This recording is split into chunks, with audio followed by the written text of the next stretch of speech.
పొయ్యి మీద ఇలాగా పెనుము పెట్టి నువ్వు తయారు చేసింది దాన్ని ఏమంటారు? శాండ్విచ్ను ఇలా కలుస్తారు.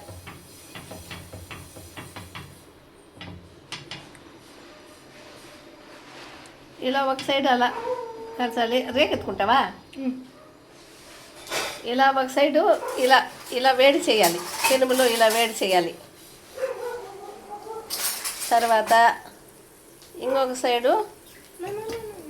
సైడు వేడి చేయాలి. ఆయిల్ పోసే పని వద్దా దీనికి? బొత్తిగా ఆయిల్ లేదు కదా చిన్న. ఏమీ అవసరం లేదు. కొద్దిగా ఎర్రగా కావాలి. లోపల కూడా వేడికి శాండ్విచ్ మిషన్ కనుక ఉంటే మీ దగ్గర శాండ్విచ్ మధ్యలో పెట్టి వేడి చేసి ఫ్రెండ్స్, అది ఫాస్ట్గా అయిపోతుంది. మన దగ్గర అది లేదు కాబట్టి ఇలా కూడా చేసుకోవచ్చు, కానీ అది ఉంటే ఇంకా ఫాస్ట్గా అయిపోతుంది. కానీ దాంతో మంచిదా దీంతో మంచిదా? దీంట్లోనే మంచిది. అది ఇప్పుడు కొత్త కాలంలో వచ్చిన మిషన్లు నమ్మకూడదు కాబట్టి ఇప్పుడు ఈ ఓల్డ్ పద్ధతే బాగుంది అంటావు. అట్లానే మా కాలంలో అనుకుంటే కట్టెలేసి పొయ్యి మంటేసి పెనుములు పెట్టి ఇనుముతో తయారు చేసిన పెనుములు పెట్టి చేయాలి. ఇది మీ కాలానికి సరిపోయింది. ఇది లేటెస్ట్. ఇంకా లేటెస్ట్ అంటే దాన్ని ఏమంటారు? మిషన్స్. ఆ ప్లేట్ ఇట్లా పెట్టుకో, ప్లేట్ ఇలా పెట్టుకో. ఆ కాలు పెట్టేది ఇక్కడ పెట్టేసిందా?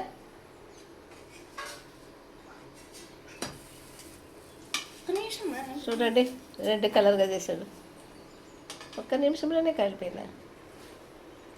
దీన్ని కూడా అట్లా పెట్టేసి అటు సైడ్ చూడండి. మావాడు ఇది రెడ్ కలర్గా, పైన రెడ్ కలర్గా, ఇరువైపులా రెడ్ కలర్గా కాలాలి. ఆయిల్ మాత్రం పోసే పని లేదు. దీన్ని కూడా ఒక సైడ్ పెట్టి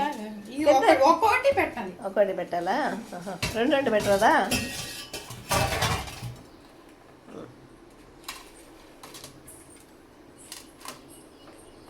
దింపిచ్చేసే, కాలిపోతుంది.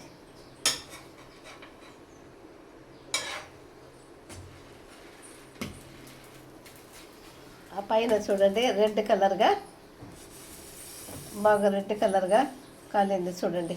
ఆ వేడికి లోపల ఉండే వాటిని ఏమంటారు? కూరగాయలు. కూరగాయలు అవి కూడా కొంచెం వేడికి బాగా కాలుతాయి.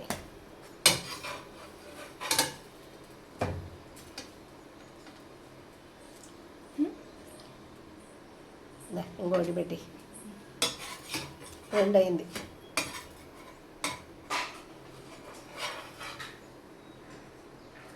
చూడండి రెడ్గా కాలేదు చూడండి.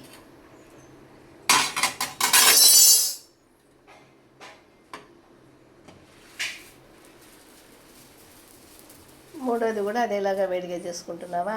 4 వేడి చేసుకొని దీన్ని తినేటప్పుడు చూపిస్తావా? తింటే లోపల ఎలా ఉంటుంది? ఇప్పుడే తిను. ఇప్పుడు వద్దు.